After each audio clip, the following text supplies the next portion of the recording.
दोस्तों आपका हमारे अपने YouTube चैनल टेक्निकल टीओ में मैं आपसे इसके पहले मेरा नाम है अंशुल नामदेव और इसके पहले वाली क्लास में हम इंजीनियरिंग ड्राइंग के बारे में बात कर रहे थे और इंजीनियरिंग ड्राइंग में भी हम प्रोजेक्शन वाले टॉपिक के बारे में बात कर रहे थे।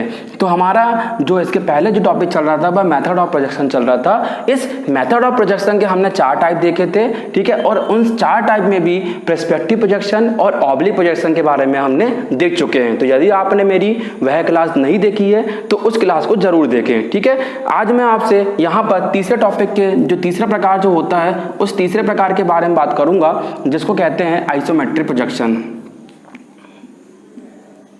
जिसको कहते हैं आइसोमेट्रिक प्रोजेक्शन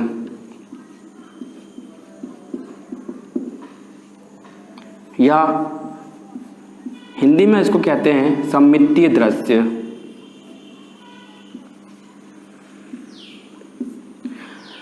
आइसोमेट्रिक प्रोजेक्शन या इसको कहते हैं सममितीय दृश्य। दोस्तों मैं यहाँ पर आपको इसका इंग्लिश और हिंदी दोनों लिखा दिया हूँ, पर मैं आपसे एक रिक्वेस्ट करूँगा कि आप जहाँ तक हो सके इसका इंग्लिश वर्ड ही याद रखें, क्योंकि इंजीनियरिंग ड्राइंग में जहाँ तक सभी वर्डिंग जो है वह इंग्लिश टर्म में ही होती है और एग्जाम में भी हमें बहुत बार यह इंग्लिश वर्ड ही लिखने को मिलता है। यदि अगर हिंदी में इसको लिखने को बोलें तो हिंदी में एग्जाम में इस तरीके से लिखा हुआ आता है आइसोमेट्रिक, इस तरीके से, ठीक है। तो कहने का मतलब यह है कि जो इसी इंग्लिश वर्ड को हिंदी वर्ड में लिखकर बता देगा, ठीक है। खैर अगली क्लास में हम बात करते हैं, इसके आगे बात करते हैं आइसोमेट्रिक प्रोजेक्शन में। तो आइसोमेट्रिक प्रोजेक्शन होता क्या है, ठीक है। तो आइसोमेट्रिक प्रोजेक्शन में इस प्रकार की एक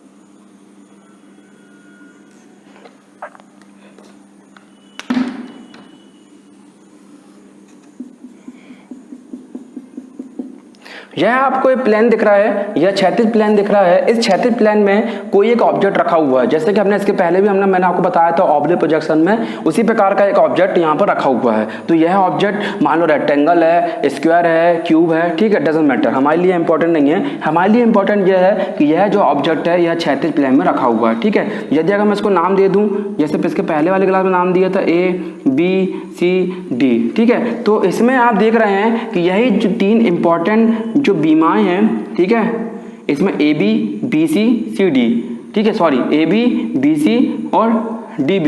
तो यह जो बीमा है वह क्रमशः इस क्षैतिज प्लेन पर दोनों तरफ से 30 डिग्री का कोण और यह जो BC रेखा है यह इस क्षैतिज प्लेन पर 90 डिग्री का एंगल बना रही है। तो ऐसा प्रोजेक्शन जो क्षैतिज प्लेन पर जिसकी 2 बीमाएं 30 डिग्री के एंगल को बनाती हैं तथा तीसरी बीमा 90 डिग्री के एंगल को बनाती है, आइसोमेट्रिक प्रोजेक्शन कहलाता है, ठीक है। मैं लिख के बता देता हूँ आपको कि इस प्रोजेक्शन में यह जो AB और जो BD बीमा है वह क्षैतिज से 30 डिग्री या कहीं कहीं पर 45 डिग्री का एंगल बनाती है, ठीक है। तथा इसकी AB और BD 2 रेखाएं हो गई या 2 बीमाएं हो गई, तीसरी बची BC तथा BC बीमा क्षैतिज से 90 डिग्री के एंगल पे या फिर परपेंडिकुलर होती है या लंबवत होती है।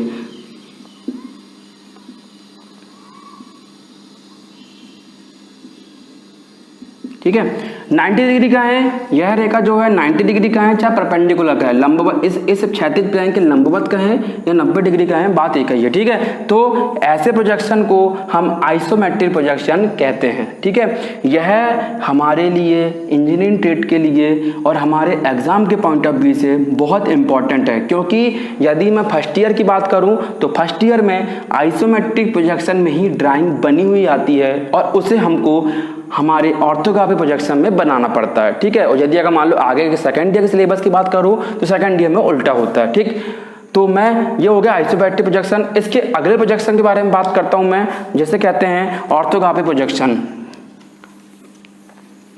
जिसे कहते हैं ऑर्थोग्राफिक प्रोजेक्शन। ठीक है,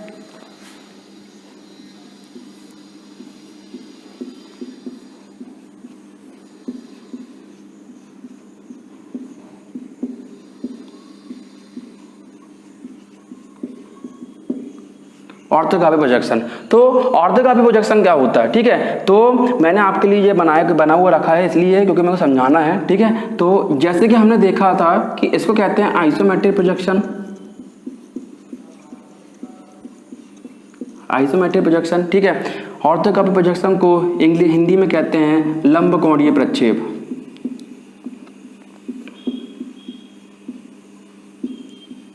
मैं आप सभी से बार बार एक ही बात कह रहा हूं कि इन सभी के आप इंग्लिश वर्ड याद रखें, क्योंकि पेपर में या एग्जाम में ज़्यादातर इनके इंग्लिश वर्ड ही आपसे पूछता है। ठीक है, हेल्प के लिए आपके लिए यहाँ पर मैं हिंदी वर्ड भी लिख देता हूँ। ठीक है, तो जैसे कि आपको इस ऑर्थोग्राफिक प्रोजेक्शन क्या होता है, तो यह जो आइसोमेट्रिक प्रोजेक्शन जो हमने इसके पहले देखा था, इसमें यह जो प्लेन होता है, यह प्लेन वास्तविक लंबाई से थोड़ा छोटा होता है। कैसे, जैसे कि यहाँ पर कोई आयत बना हुआ है या कोई रेक्टेंगल का टुकड़ा है, जब मैं इसको आइसोमेट्रिक प्रोजेक्शन में रखूंगा, मतलब 30 डिग्री के एंगल में रखूंगा, तो इसकी यह लंबाई जो है इसकी वास्तविक लंबाई से छोटी हो जाएगी। ठीक है, और इसका जो अलग अलग दृश्य, जैसे कि अगर मैं इसको यहाँ से देखूं, ठीक है, तो यह हो गया इसका फ्रंट मतलब सामने, यह हो गया इसका साइड, और ये हो गया इसका टॉप। ठीक है दोस्तों, व्यू के बारे में मैं आपसे इसकी बाद वाली क्लास में आपको समझाऊंगा। अभी मैं सिंगल लैंग्वेज बात कर रहा हूँ। यदि अगर मैं इस ऑब्जेक्ट को मैं अगर बनाना चाहूँ तो इसके अलग अलग व्यू को जब मैं इस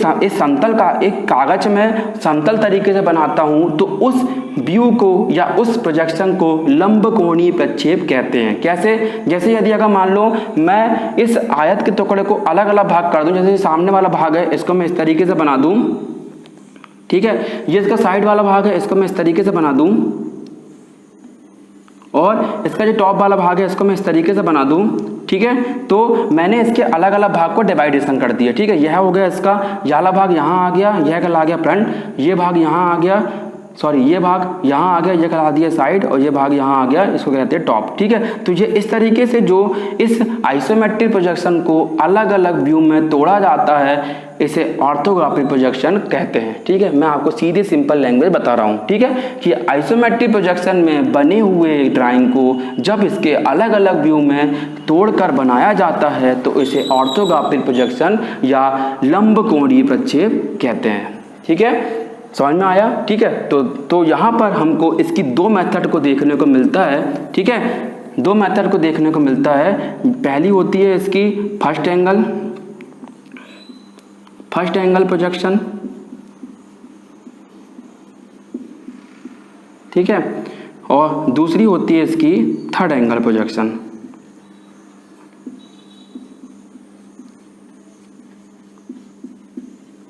ठीक है, first angle projection, third angle projection, एक कोणीय प्रक्षेप,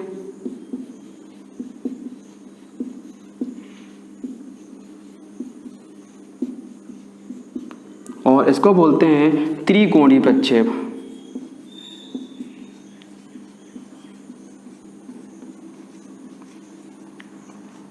ठीक है, आपको पर इसका इंग्लिश वर्ड ही याद रखना है। ठीक है, तो दोस्तों आज की क्लास में हमने आपसे आइसोमेट्रिक प्रोजेक्शन के बारे में बात करें, ऑर्थोग्राफिक प्रोजेक्शन की बात करें। ठीक है, इन दोनों प्रोजेक्शन के बारे में बात करें। अब इसकी अगली वाली क्लास में मैं आपसे फर्स्ट एंगल और थर्ड एंगल के प्रोजेक्शन के बारे में बात करूंगा। यदि आपका आज की क्लास से संबंधित कोई भी डाउट हो तो आप इस डाउट को कमेंट सेक्शन में पूछ सकते हैं। ठीक है, और यदि आपको मेरी ये क्लास पसंद आई हो तो इस क्लास को आप लाइक जरूर करें और चैनल को सब्सक्राइब करें, और जितना हो सके अपने दोस्तों के साथ शेयर करें। धन्यवाद।